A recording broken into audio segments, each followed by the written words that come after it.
Ada satu hal yang perlu kita coba sadari betul dan kita bangun di dalam diri kita, bahwa cinta itu adalah anugerah dari langit. Cinta itu adalah anugerah dari langit. Bahwa cinta itu adalah pemberian dari Allah Subhanahu wa taala.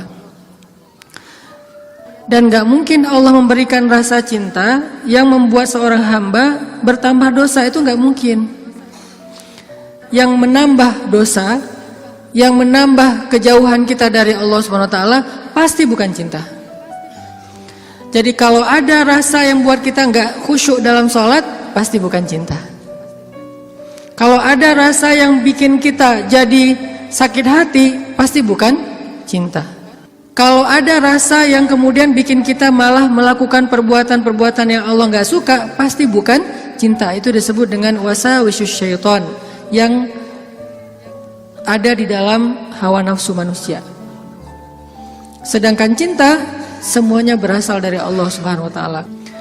Dan cinta yang Allah titipkan kepada kita di antara hamba-hamba Allah di muka bumi, di langit dan seterusnya, itu cuma satu bagian dari 100 bagian cinta yang Allah simpan di dalam surga.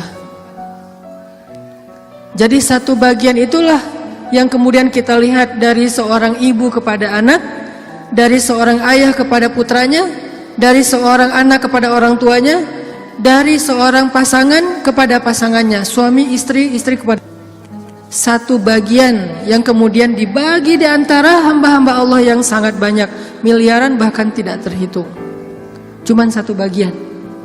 Satu bagian itu kita udah bisa ngelihat pengorbanan seorang suami yang luar biasa. Kayak misalnya teman-teman yang nge-follow Rumah Teduh Sabadiin, ada seorang anak ngerawat ibunya di detik-detik terakhir sebelum ibunya wafat. Dia bacain Yasin, dibacain Al-Quran, dia pijat-pijat ibunya, dia belai ibunya, dia penuhi semua hak ibunya.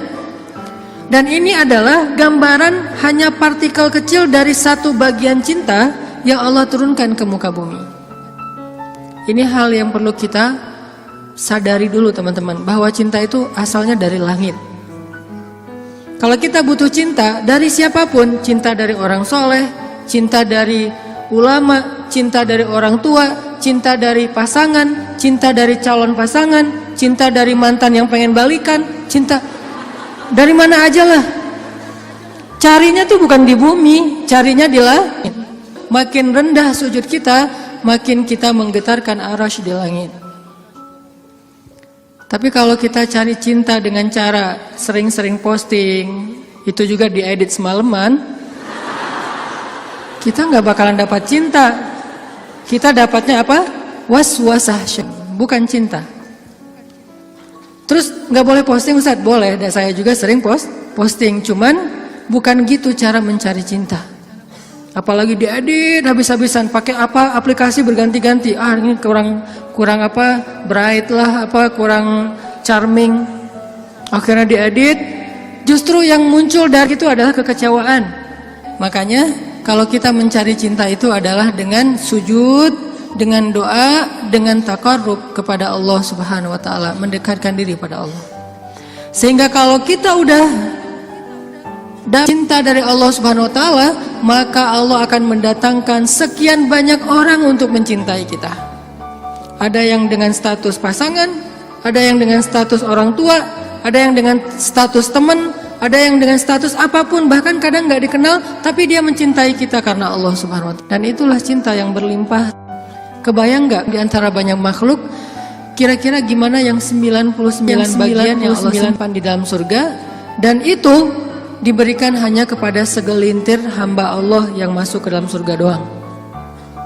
Kan banyak yang nggak dibangkitkan ya, hewan, tumbuhan, mereka tidak dibangkitkan kecuali beberapa jenis hewan dan tumbuhan yang disebutkan di Al-Quran. Tapi pada umumnya hewan tidak mengalami hari berbangkit. Jadi tidak ada hewan yang mendapatkan 7 golongan hewan yang dapat naungan di padang mahsyar, nggak ada itu. Yang ada manusia. Kalau hewan ngikut manusia, kalau dia berjasa dalam dakwah manusia dia terlibat. Tapi pada umumnya hewan dan tumbuhan itu tidak dibangkitkan. Padahal jumlahnya miliaran. itu adalah satu cinta dibagi rata. Gimana 9 cinta dibagi kepada sedikit hamba Allah Subhanahu wa taala. Makanya Allah mengatakan di dalam surga itu la khaufun 'alaihim wa la hum yahzanun. Di surga itu tidak ada rasa takut, tidak ada rasa kecewa. Nggak ada lagi di surga itu adegan live group, itu udah nggak ada. Di surga itu nggak ada grup yang nge-live kita, kan lebih sakit ya, di live sama grup. Kalau kita nge-live grup masih mending. Kalau grup yang nge-live kita, gimana caranya? Tiba-tiba grup sepi, nggak ada broadcast, nggak ada chat. Ternyata mereka bikin grup baru, kita doang yang nggak di-invite. Itu di akhirat udah nggak ada di surga live group, di live sama grup. Di surga itu udah nggak ada bulian. Kenapa nggak ada bulian? Karena udah nggak ada jomblo. Selama masih ada jomblo, semangat nih kalau udah bab ya kayak gini. Saya bukan mau menzolimi teman-teman gara-gara sering ngebully jomblo. Enggak, saya nggak ngebully, saya cuma empati doang. Kasihan sih. Kasihan boleh ya. Sebagian doang, yang lain insya Allah gua mah asik-asik aja Ustadz sebagai single villa gitu ya, nggak masalah. Cuman ada sebagian yang mungkin masih berat menjadi seorang yang single, apalagi baru aja kemarin diputusinnya dengan bahasa yang nggak enak lah gitu. Kita adik kakak aja ya, kan nggak enak tuh. Tahu nggak teman-teman, ada cara mutusin yang lebih kejam dari itu. Kan yang biasa tuh kita temenan aja ya gitu ya, atau kita adik kakak aja. Ada nggak orang yang diputusin sama pasangannya, dibilang kamu tuh jadi ibu saya aja ya, kamu tuh seperti ibu buat saya? Ada. Dalam bahasa fikih disebut dengan zihar. Dalam bahasa saya disebut dengan diputusin dengan cara paling kejam. Di mana ayat zihar? Nanti coba teman-teman kita baca satu ayat aja di dalam surat Al-Mujadilah. Teman-teman bisa buka mushaf Al-Quran. Kita coba buka surat Al-Mujadilah, surat 58. Surat Al-Mujadilah ayat 1. Ini salah satu ayat diputusin di dalam Al-Quran. Dan diputusinnya dengan cara yang paling kejam menurut Al-Quran. Saking kejamnya Allah kasih semacam punishment buat yang mutusin, dengan cara harus berpuasa selama 2 bulan berturut-turut. Jadi kan kamu dan saya jadi anak sama ibu ya, berarti dia harus berpuasa 2 bulan berturut-turut. Kenapa? Kejam banget. Dan Khawlah bintu Sa'labah yang disebutkan di dalam ayat ini pernah digituin sama suaminya. Dulu ketika dia masih muda, suaminya meminang dia, menikahinya. Setelah Khawlah menjadi tua, suaminya kemudian jadi marah-marah kepada Khawlah dan mengatakan, pokoknya buat saya kamu itu seperti ibu. Ini bahasa zihar kalau dalam bahasa fikih, atau diputusin kalau dalam bahasa kita. Diputusin oleh suami sendiri dengan kata-kata, kamu itu seperti ibu buat saya. Akhirnya Khawlah bintu Sa'labah sedih banget. Khawlah sedih luar biasa. Tapi dia penasaran, maksud kata-kata suami saya apa? Maksudnya saya udah haram buat dia selama-lamanya atau itu tidak berlaku? Akhirnya Khawlah datang kepada Rasul. Ya Rasulullah, dia japri Rasul. Dia bilang, ya Rasul, saya diginiin sama suami saya. Kata suami saya bahwa dia buat saya itu, saya seperti ibu bagi dia, di capture. Apakah ini berarti saya sudah haram buat suami saya ya Rasul? Kata Nabi, ya wahai Khawlah, sudah haram. Akhirnya Khawlah sedih banget. Cuman Khawlah kalau sedih gak mau pakai emotikon nangis kepada orang lain. Emotikon nangisnya hanya kepada Allah Subhanahu wa taala. Disebut dengan watashtaki ilallah, curhat kepada Allah. Dia tidak curhat perasaannya kepada makhluk. Kan curhat itu meluapkan isi hati dan perasaan ya, curahan hati. Artinya dia gak mau mengekspresikan perasaan senang dan sedihnya kepada manusia. Kalau perlu bikin emotikon yang khas atau beli emotikon, dapat hadiah emotikon khusus, emotikon mellow dari teman-teman. Dia nggak mau mengekspresikan kesedihan dia kepada manusia. Biar yang tahu kesedihan dia cuma 2, Allah kemudian pasangannya yang halal. Orang lain nggak tahu kalau dia sedih. Orang lain nggak tahu kalau dia sedang dalam keadaan terbeban. Nggak ada yang tahu. Sampai ibunya aja nggak tahu. Ayahnya aja nggak tahu, temennya nggak tahu, gengnya tuh nggak tahu, geng SMP, SMA, SD nggak ada yang tahu. Sehingga satu-satunya yang tahu perasaan Khawlah yang luar biasa terpukul, terlukanya luar biasa, cuman Allah Subhanahu wa taala. Wa tashtaki ilallah, kemudian dia curhat kepada Allah. Itu cara yang paling baik dalam menemukan cinta. Ketika cinta itu mulai flat, ketika cinta itu mulai nggak ada rasanya, maka menumbuhkan kembali cinta itu dengan cara wa tashtaki ilallah. Gini caranya. Bukan gini. Tapi hal yang paling baik untuk dia lakukan kalau dia pengen merefresh cintanya, menambah rasa cinta, dan itu nggak hanya berlaku untuk pasangan, berlaku juga untuk teman, cinta karena Allah, berlaku juga kepada guru, berlaku juga kepada orang tua, berlaku kepada anak. Kalau kita ngerasa cinta kita mulai garing nih, mulai rasanya tuh hambar, maka yang kita lakukan watashtaki ilallah, minta kepada Allah Subhanahu wa taala. Karena dialah yang Allah titipkan, yang Allah kirimkan dalam hidup kita untuk kita luahkan semua rasa, rasa bahagia, rasa cinta, rasa sedih, rasa kecewa, semua ke dia, bukan ke orang lain. Kalau kita punya pasangan tapi rasa itu diungkapkan kepada orang lain, maka kita mencurangi pasangan kita. Kita punya pasangan tapi curhatnya ke orang, jadilah TTM ya. Ini berarti kita curang, nggak fair sama pasangan kita. Toh kita juga nggak mau digituin oleh pasangan kita kan? Terus apa yang harus kita lakukan? Kalau kita ngerasa pasangan kita nggak pengertian, ada zat yang maha pengertian untuk kita curhat kepadanya. Kenapa harus orang lain? Dan Allah nggak akan pernah ngebocorin curhat kita ke siapa-siapa, teman-teman. Allah sebaik-baik penjaga rahasia. Dan Allah senang banget dengar curhat kita. Beda dengan orang. Kalau orang teman siapa gitu dengar curhat kita, misalnya kita telepon. Kita telepon di loudspeaker sama dia, ditaruh di meja, terus dia ngapa-ngapain ya? Kita ngomong panjang lebar, pas udah lama nggak dapat respon, kita tanya, kamu dengar nggak sih? Dia langsung lari. Ada yang lebih parah lagi tuh, bukan cuma di loudspeaker, kita baru mulai curhat, dia balik curhat. Aku habis dimarahin sama suami aku. Wah, laki-laki itu emang kayak gitu. Gue juga tiap hari dimarahin. Tahu nggak gimana cara dimarahin? Panjang tuh. Akhirnya malah dia yang curhat. Kita curhat, dia jadi dapat banyak info, akhirnya dia nikung. Oh, parah banget ya. Pernah ditikung sama teman curhat? Ada sahabat Nabi yang pernah ditikung. Ditikung fisabilillah. Namanya Abu Darda. Abu Darda, temenin aku dong. Ngapain? Ngelamar seorang perempuan, seorang cewek, soleha, hafizah, cantik, terpelajar. Kayaknya nih calon makmum ideal banget. Kenapa ideal? Yang salah baca ketika sholat dia bisa benerin. Tapi insya Allah imamnya nggak bakal salah baca. Kalau yang dibacanya Al-Ikhlas ya.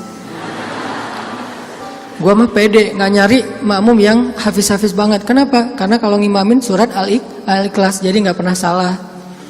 Salman ngajak Abu Darda. Abu Darda nemenin, datang ke rumah cewek itu. Pak, saya mewakili Salman, pengen ngelamar anak bapak, putri bapak.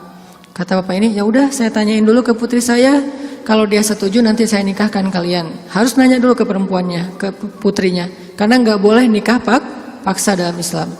Sama dengan nggak boleh menghalangnya yang sudah punya niat baik untuk menikah. Sama dengan kita menghalang-halangi anak kita untuk datang ke masjid beribadah. Calon mertua.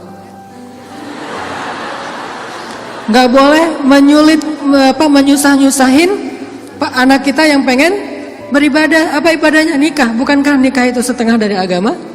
Selama itu kita perhatikan bukan sesuatu yang sangat beresiko, yang terlalu terburu-buru, ceroboh, maka biarkan mereka melihat kebesaran Allah Subhanahu wa taala di dalam rumah tangganya. Rumah tangga seperti usaha dibangun dari nol, tiba-tiba Allah kasih banyak kemudahan setelahnya.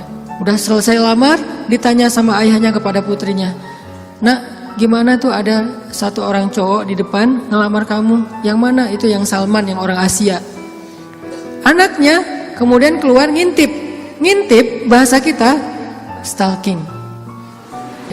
Karena ada seorang perempuan dilamar, kemudian dia nggak pede gitu. Dia bilang ke Rasulullah, "Ya Rasulullah, boleh nggak kalau saya tuh aib saya bahwa dia kepalanya ini rambutnya banyak yang sudah rontok karena penyakit. Kemudian dia bilang, boleh nggak saya pakai rambut palsu atau saya tutup rambut saya dan saya nggak kasih tahu ke siapa-siapa kalau rambut saya itu udah rontok. Kata Nabi, sampaikanlah. Jadi nggak perlu diedit, nggak perlu dibikin yang sekeren mungkin, tapi kemudian orangnya kecewa. Dia stalking, oh itu cowoknya. Kalau yang di sebelahnya itu Abu Darda, ya sudah. Akhirnya si cewek menerima lamaran, tapi bukan untuk Salman, untuk Abu Darda.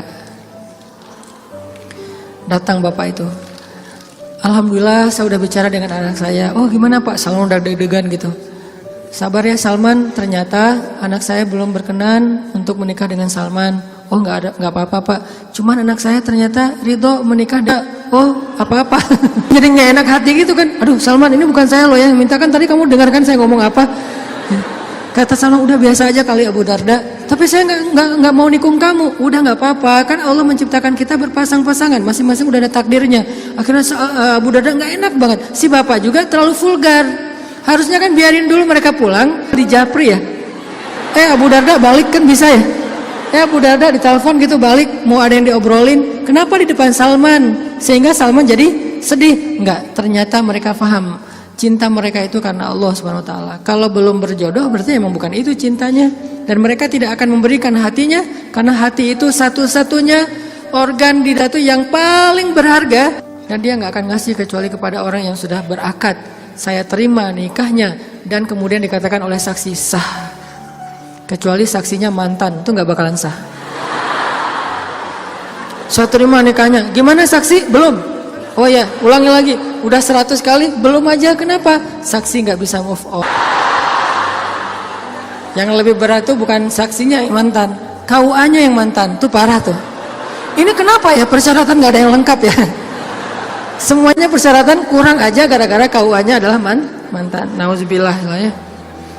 Kan pernah viral tuh di Instagram yang seseorang ngelakuin kriminal kemudian disidang. Kebayang gak sih pas lagi di sidang gitu ternyata ketua majelis hakimnya itu mantan kita. Wah, jadi kamu setelah putus dari aku jadi gini? Iya, aku gak bisa hidup lagi tanpa kamu. Ya udah apa? Kamu saya vonis menikah dengan saya. Gak penting juga. Nah akhirnya kita balik lagi ke cerita Khawlah. Khawlah curhat kepada Allah. Ketika ada masalah, Khawlah bilang ya Rabbi ilahi. Dia curhat, dia nangis, dia habis-habisan hanya di hadapan Allah saja.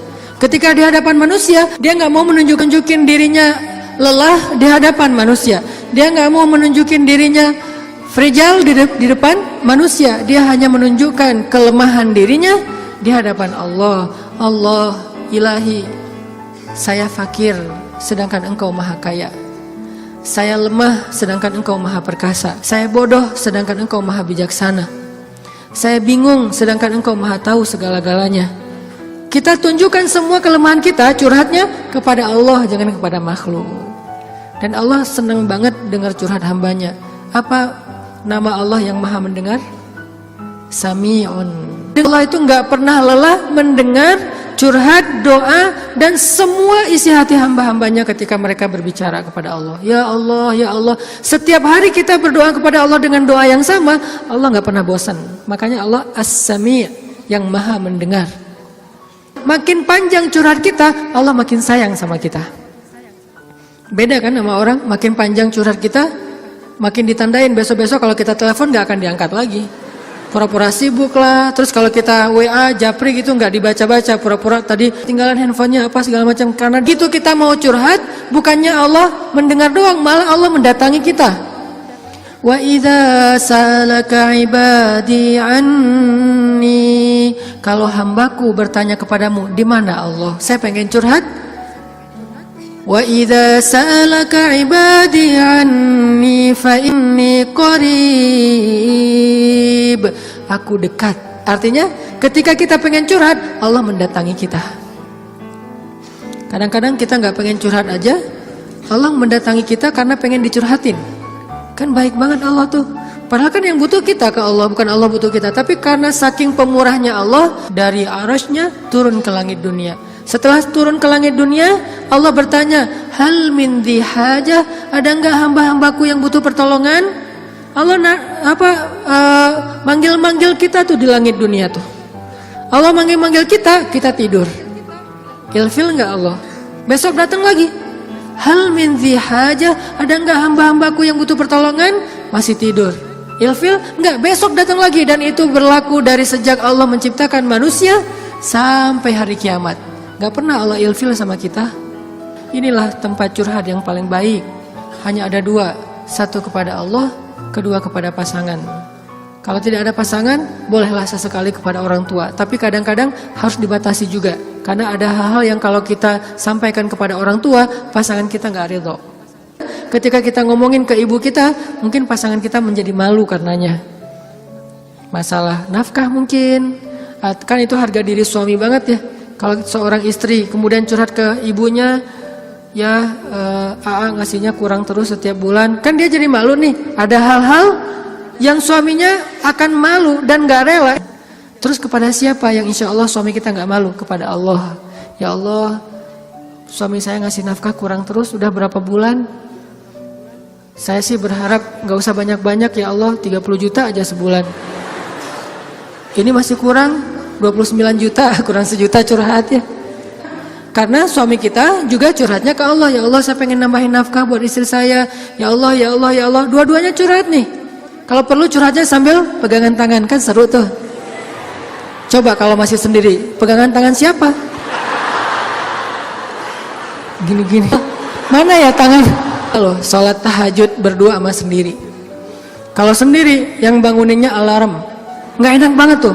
Ring, apa sih berisik? Tapi kalau udah berpasangan, yang banguninnya suara lembut. Kang, bangun. Akhirnya makin tidur. Ini tapi bukan fikih ya. Ini iseng-isengan saya doang nanya ke istri saya. Yang. Kalau kita sholat tuh boleh nggak sih gandengan? Istri saya nanya, gandengan gimana? Jadi kita tengah malam tuh nanya kayak gituan. Gandengan gimana? Gini, jadi kita takbir terus. Boleh nggak sih kayak gitu? Nanya ya. Tapi kalau deketan boleh kan? Boleh. Ya udah deketan lagi dong. Lagi sah. Bisa nggak ngomong kayak gitu ke teman kos-kosan? Deket lagi dong. Bahaya. Makanya teman-teman curhat sama Allah SWT. Analogi dan contoh kasusnya mungkin masalah cinta dengan pasangan ya. Tapi moral of the story-nya itu bisa kita pakai dalam apa aja. Karena kita punya masalah bukan cuma dengan pasangan, bukan cuma dengan teman, tapi kita punya masalah dalam pekerjaan, dalam apa aja. Pokoknya mau curhat ke langit. Karena Allah selalu menunggu kita curhat. Yang di seluruh bumi juga makhluk-makhluk Allah selain jin dan manusia setiap hari berdoa kepada Allah. Masa kita nggak mau berdoa? Kulla yaumin huwa fi sya'n wa la ya'uduhu hifdzuhuma. Curhat sama Allah. Akhirnya Khawlah udah selesai datang ke Nabi. Kalau bahasa kita kayak ngejapri ke Nabi gitu. Nabi bilang, kamu sama suami kamu sudah haram selama-lamanya. Karena zihar itu adalah tradisi Arab jahiliyah. Kamu buat saya seperti ibu. Itu tradisi Arab jahiliyah yang gak baik banget. Sangat-sangat tidak adil kepada perempuan. Jadi ini salah satu ayat bukti bahwa Al-Quran itu benar-benar turun untuk mengangkat kehormatan perempuan. Karena tradisi Arab jahiliyah, kalau dia udah mulai bosan sama istrinya, langsung dia ceraikan seumur hidup. Kenapa seumur hidup? Biar gak dapat waris, biar gak ada tanggung jawab apa-apa, nafkah segala macam. Kan curang banget kan?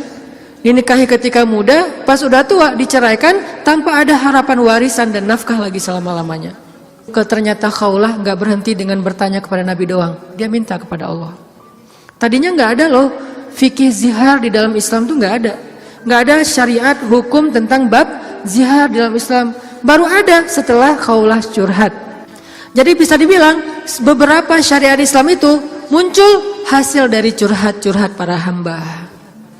Apa arti Al-Mujadilah? Perempuan yang sedang curhat.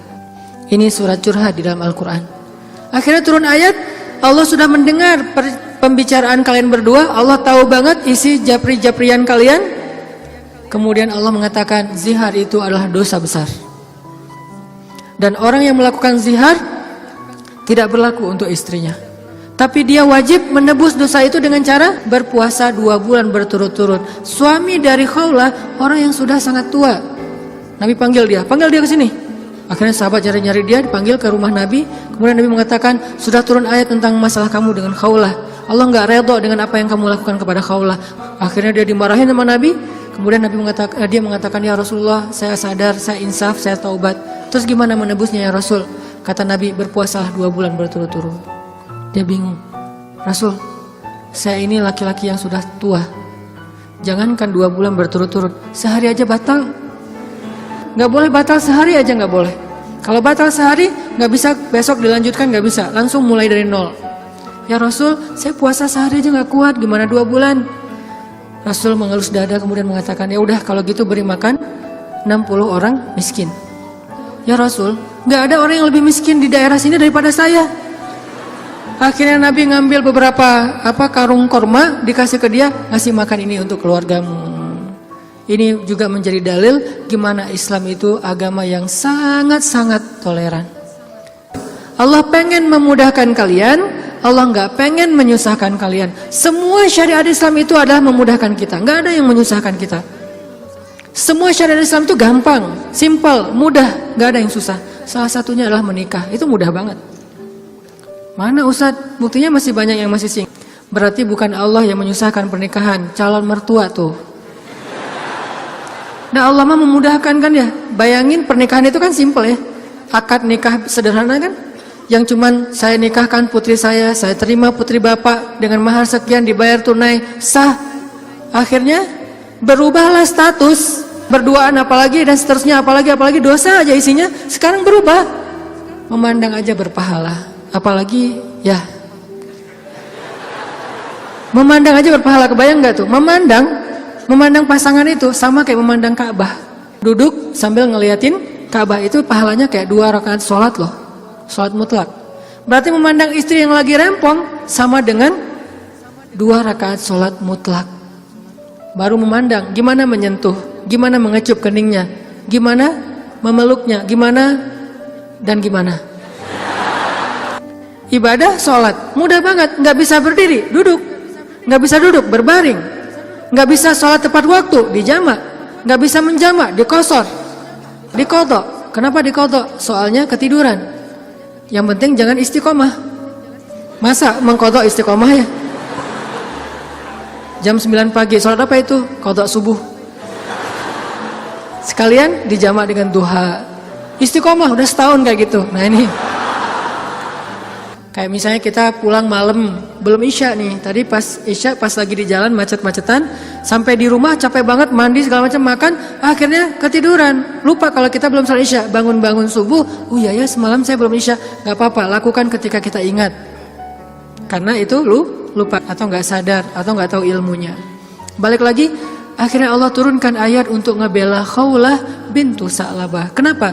Curhat kepada Allah. Jadi butuh cinta, butuh ditambahkan rasa cinta, butuh diharmoniskan perasaan cintanya, minta kepada Allah karena cinta itu dari Allah Subhanahu wa taala, bukan dari makhluk. Hati kita itu ada di antara jemarinya Allah, ada di dalam genggamannya Allah. Kadang-kadang kita sendiri nggak berkuasa untuk nolak apa yang diinginkan oleh hati kita sendiri loh. Dan saya ngebuktiin banget, saya sering bilang saya itu bukan tipe istri saya banget. Ada 4 hal yang istri saya nggak mau, 4-4-nya ada di saya. Ketika sebelum ketemu saya, pokoknya saya nggak mau ini. Aduh, nggak mau banget deh, nggak banget deh. Makanya jangan gampang nyumpahin ya.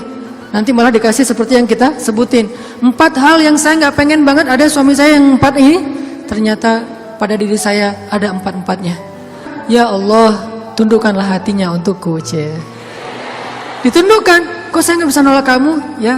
Kuat-kuatan doa kan? Dia berdoa, ya Allah please jangan orang itu, ya Allah please yang dia. Kuat-kuatan doa, ya Allah jangan orang itu, please jangan orang itu, ya Allah please dia aja, jangan yang lain. Ustadz dilawan ya. Doa. Jadi minta sama Allah itu gampang banget loh. Hidup kita tuh cuma masalahnya cuma gini doang.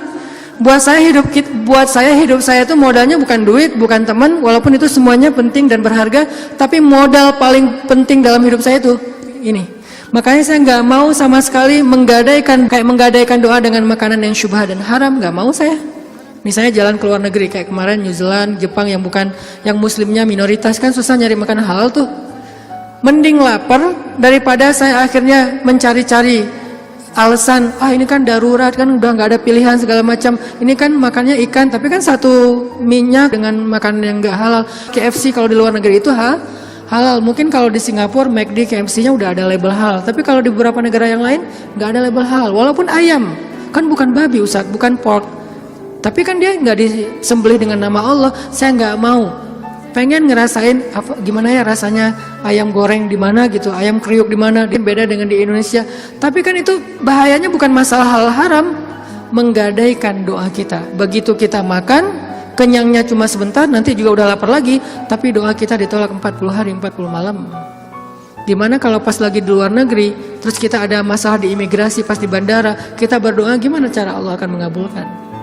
Kenapa? Modal kita dalam hidup tuh doa banget tuh.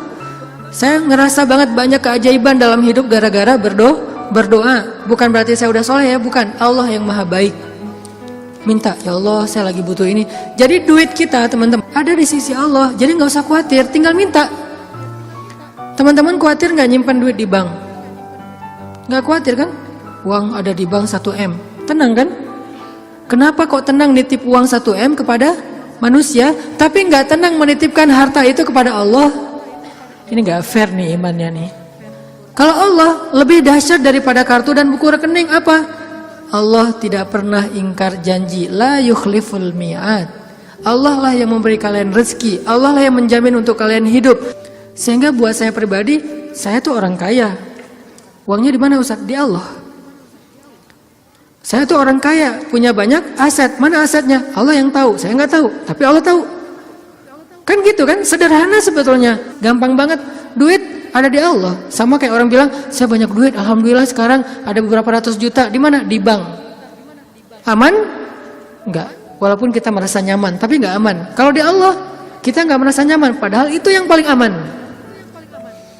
Tapi kan nggak ada wujudnya Ustaz. Emang di bank ada wujudnya? Tapi kan nggak ada bukti apa-apa segala macam. Apakah Allah pernah ingkar janji? Nggak pernah. Tapi nariknya gimana Ustaz? Kalau ke bank kita tinggal datang ke tellernya, kita minta. Kalau ke Allah lebih gampang, nggak perlu macet-macetan ke teller, nggak perlu ngambil nomor antri, tinggal gini doang. Lebih mudah. Nggak ada tapi untuk Allah. Tapi itu hanya berlaku buat kita. Sebaik apapun kita ada tapinya. Tapi kan dia juga manusia. Minimal. Kalau enggak, tapi kan dia enggak jujur, tapi kan dia jahat, tapi kan dia curang. Kalau dia orang baik, tapi kan dia manusia. Tetap ada kurangnya kan? Kalau Allah enggak ada tapinya. Allah enggak akan memberikan harta karena kekurangan. Allah maha kaya. Allah terlalu sibuk. Allah maha kuasa. Allah enggak dengar. Allah maha mendengar.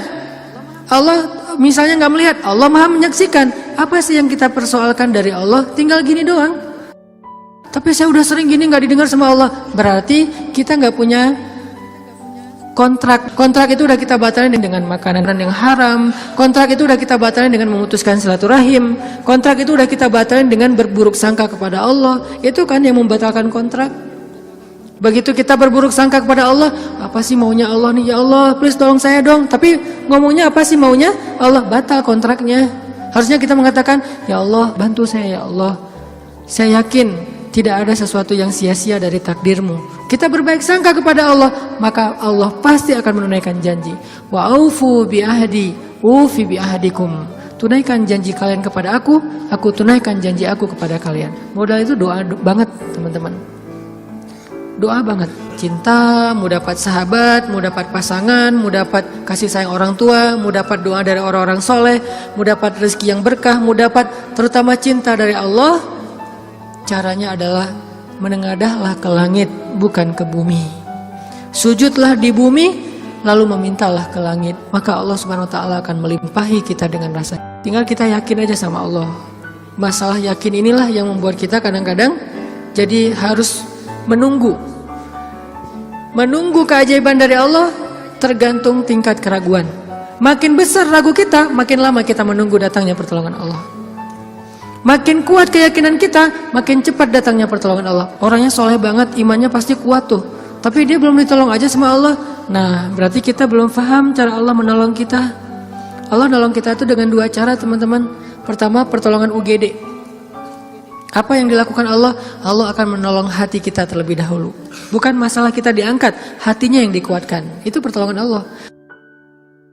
Tapi diuji oleh Allah dengan sakit, dengan kemiskinan. Kok Allah nggak mendengar doa dia? Nggak, Allah mendengar doa dia. Terus apa bukti pertolongan Allah? Allah nggak langsung ngasih dia duit, sembuh dan segala macam, bukan. Allah kuatkan hatinya sehingga kita nggak habis pikir, kok dia bisa bertahan ya dengan kondisi kayak gitu. Kok dia tetap bisa bahagia ya dengan keluarganya dalam kondisi kayak gitu. Ibu di rumah Teduh Sahabadiin itu, ibu ini pasien kanker apa gitu. Beliau udah parah banget dan dirawat sendiri di rumah sakit, nggak ada yang jagain. Kenapa? Karena suaminya lumpuh. Kebayang nggak tuh ujian rumah tangga? Anaknya masih kecil-kecil. Salah satu anaknya tuh SMA ngurus ayahnya. Sementara suaminya lumpuh udah nggak bisa ngapa-ngapain. Maaf. Buang air kecil, air besar di tempat tidur, semuanya di tempat tidur, nggak berdaya. Istrinya kanker stadium lanjut, dirawat di rumah sakit Hasan Sadikin, tapi nggak dapat kamar sehingga harus bolak-balik. Kalau bolak-balik ke rumah jauh, akhirnya tinggal di rumah Teduh. Cuman yang pertanyaan istri saya agak heran, udah berapa lama suaminya lumpuh? Udah 3 tahun. Istri saya ngelihat anaknya baru setahun. Loh, anaknya baru setahun ya? Iya. Suaminya udah lumpuh 3 tahun. Terus gimana caranya? Maksudnya masih bisa dikasih keturunan, yang penting jangan dibayangin aja. Gak boleh ngebayangin. Kita hanya ngebahas hikmah. Bukan kok bisa ya? Masya Allah luar biasa ya. Allah masih tetap ngasih kebahagiaan kepada mereka. Anak bayi sebagai hiburan buat mereka. Kalau suaminya lagi kangen anaknya dibawa ke rumah. Kalau istrinya lagi kangen dibawa ke rumah sakit. Ganti-gantian, penyejuk hati mereka. Allah pengen menguatkan hati mereka dengan sakitnya lewat seorang bayi. Itu cara Allah menolong kita teman-teman sebelum diangkat masalah kita.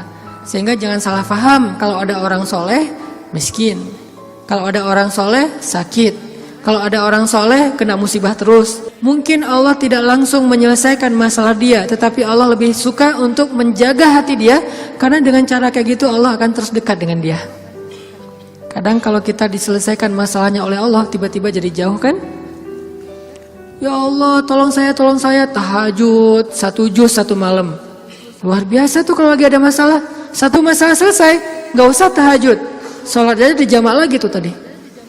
Maghrib dijamak dengan isya, zuhur dijamak dengan asar, subuh dijamak dengan duha. Jadi sehari menjamak 3 kali sholat. Kenapa? Udah gak ngerasa butuh sama Allah. Allah tahu itu. Makanya nih kayaknya hambaku nih kalau aku tolong nanti jauh lagi, sementara aku kangen. Kan tetap happy, tetap bahagia. Yang gak bahagia itu orang yang lihat. Yang justru gak tega itu yang ngelihat, yang ngerasain. Biasa-biasa aja. Saya kadang-kadang gak habis pikir dengan beberapa orang teman saya, soleh banget, hidupnya tuh susah banget. Kerjaannya gak jelas, penghasilannya gak seberapa, anaknya banyak, dan sering nunggak gitu di sekolah teh. Tapi saya lihat keluarganya, anak-anaknya senyum-senyum semuanya, pada hafal Al-Quran, suami istri akur segala macam. Kok mereka bisa bahagia dengan modal hidup yang cuma segitu, sementara ada keluarga lain yang modal hidupnya berlimpah tapi gak bahagia. Karena yang ini ditolong hatinya, yang itu tidak ditolong hatinya. Minta aja sama Allah, apapun masalah kita. Apalagi cuma masalah perasaan hati, Allah bolak-balikan hati sesuka Allah. Gampang banget buat Allah. Kadang-kadang yang saya cerita, ketika kita terbesit dalam hati aja Allah wujudkan kan. Kayak ada seorang ibu di Dumai, cuman terbesit di hati, gak ngomong loh. Tiba-tiba saya kepikiran, pengen ke Dumai Kenapa Ustaz? Gak tahu, pengen aja ke Dumai. Akhirnya kita ngumpulin tuh daftar yang ngundang di seluruh Indonesia, terus kita yang nentuin mau kemana. Ke Dumai Akhirnya nentuin beli tiket ke Dumai, walaupun sebetulnya jadwalnya tuh rush banget loh. Jadi jadwalnya tuh sangat padat, tapi bela-belain ke Dumai. Kenapa? Allah yang menuntun hati saya, menggerakkan hati saya untuk datang ke Dumai. Begitu saya sampai di Dumai, ternyata Allah men-setting beliau yang menjemput kita di bandara, lalu satu mobil, kata beliau, inilah batin saya sebulan yang lalu. Allah ngasih bukan cuma di sebuah taklim, satu mobil bisa curhat masalahnya. Bukan saya soleh, bukan, dianya yang solehah. Allah yang maha baik. Dan kita bisa banget. Jadi kalau orang bisa datang ke kita lewat doa, berarti jodoh juga bisa datang ke kita lewat doa. Tinggal kuat-kuatin aja doanya kayak tadi. Saya pernah satu raudhah dengan seorang calon pejabat ya. Satu raudhah, dia lagi umroh, saya juga lagi umroh. Kita satu karpet hijau tuh raudhah. Kebenaran saya tahu beliau dan gak setuju dia menjabat karena banyak mudaratnya daripada manfaat. Dan saya tahu karena mau menjabat waktu itu, dan saya tebak-tebak aja nih kayaknya doanya supaya dia dipilih nih. Dia doa di sebelah saya juga doa di sebelah dia. Saya doanya pas dengerin kayaknya khusyuk banget doanya, nangis-nangis itu. Ya Allah, tolong jangan kabulkan doa orang di sebelah. Karena mudaratnya lebih banyak, saya nggak rela banget dia yang berkuasa karena bahaya banget. Jelas doa itu yang paling luar biasa. Sama kayak kita menjalani hidup, ada masalah dikit tinggal gini kan. Sama kayak kita ada asuransi, ada masalah dikit tinggal klaim. Cuman ngeklaim asuransi kan lama nih. Kita harus bayar 200.000 dulu, kita harus ada prosesnya dulu. Kalau ke Allah, kenapa kita ngeluh? Kok lama banget ya Allah, kok lama banget? Enggak, kalau kita yakin akad kita dengan Allah di sini. Makin kuat di sini, makin cepat Allah menolong kita, dan itu ajaib banget.